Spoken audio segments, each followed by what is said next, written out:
When a woman vanished from her home in Anchorage, Alaska, police soon learned danger was lurking near her home. Mindy Schloss was a public health nurse, someone compassionate and brave enough to go out and bring medical treatment to underserved communities in Alaska. She had just signed a lease on a new office space to start her own private practice as a psychiatric nurse practitioner.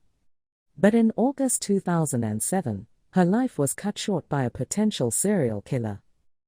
On August 7, 2007, one of Schloss' friends contacted the Anchorage Police Department. While Schloss, 52, lived in Anchorage, she worked shifts in Fairbanks as a nurse. Schloss hadn't shown up for work, and they were concerned. Police went to her home to investigate, and found one of Schloss' friends, who was house-sitting while Schloss worked in Fairbanks. The friend said the house had been in a total disarray, just not in a state Mindy would have left it when she went to work. Pam Perrineau, a retired detective with the Anchorage Police Department, told Fatal Frontier, Evil in Alaska, airing Sundays at 7/6C and 8/7C on Oxygen. The friend added that Schloss never drove her car to the airport because parking was too expensive, so it was strange her car wasn't in the garage. The friend was very sure something had happened to her, Perrineau said. Schloss did have a long-term boyfriend, Robert Conway, but he had an alibi and was quickly dismissed as a suspect. Authorities also spoke to neighbors who might have seen anyone or anything unusual, and many noted that Schloss' direct next-door neighbors were a problem home in the neighborhood. They were younger and rowdy, often throwing parties, and neighbors indicated Schloss had run-ins with them before. No one answered the door when authorities attempted to talk to them. Investigators also got to work on checking Schloss' bank account. They learned two $500 cash withdrawals had been made after she was last seen alive.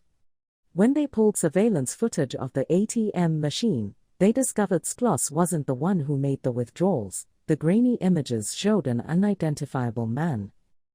Schloss' car was soon located, too, after a friend noticed it at the airport. Authorities sent the car in for processing to see if they could pull any DNA from it. Investigators returned to her neighborhood, and this time two of the next-door neighbors, two young men, agreed to talk with police. They were not forthcoming. They were evasive about who lived inside the house, Perrineau told producers.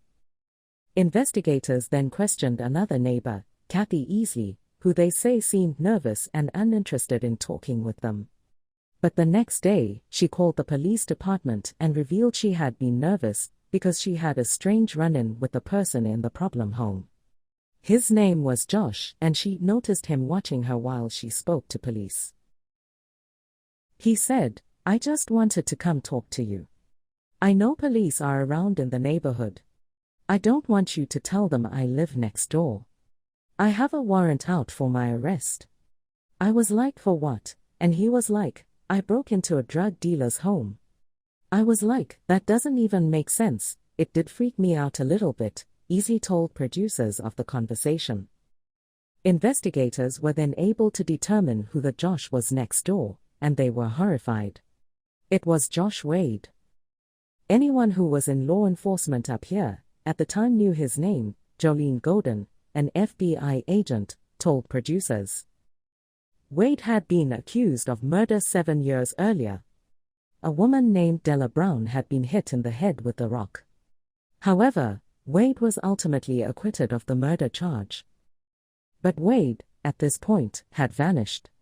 Still, authorities managed to get a search warrant for the home, and found a vital clue, the same coat the mystery man was wearing in the ATM footage, with a receipt with Schloss' bank account number on it in the pocket.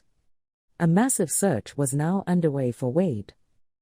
On September 2, 2007, a tip came into the Anchorage Police Department. A woman who said she was friends with Wade told police he had just shown up to her home looking for a ride.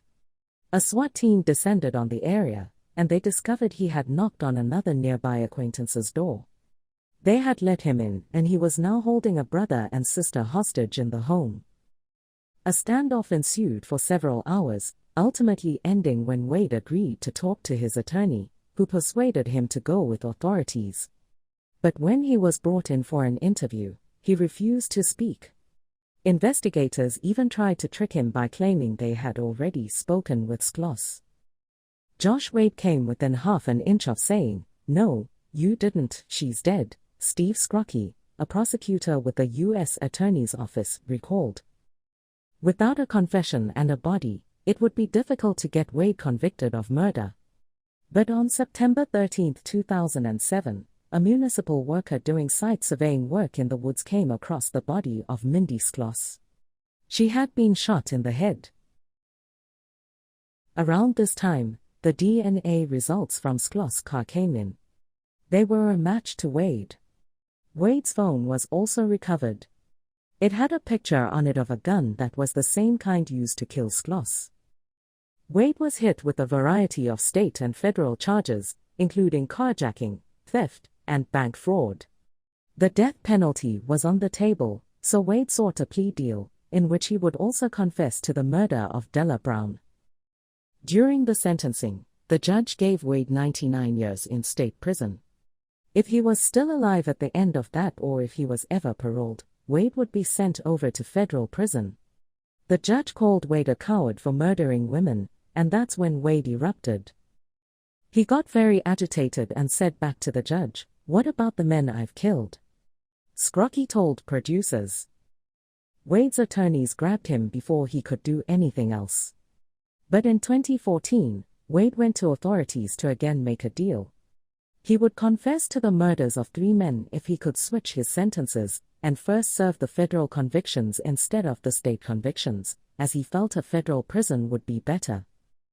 Wade told Anchorage police detectives and agents from the Federal Bureau of Investigation that he is responsible for the murder of a man in Anchorage in 1994, and for the murder of another man in Anchorage in 1999. Law enforcement believes Wade is referring to the unsolved murders of 38-year-old John Michael Martin in 1994, and 30-year-old Henry Ontawazruk in 1999. Wade also stated that he killed an unidentified man on the same night he murdered Della Brown in 2000, reads a 2014 FBI press release. The third man's identity is still unknown. Wade is now serving his sentence at a federal facility in Indiana.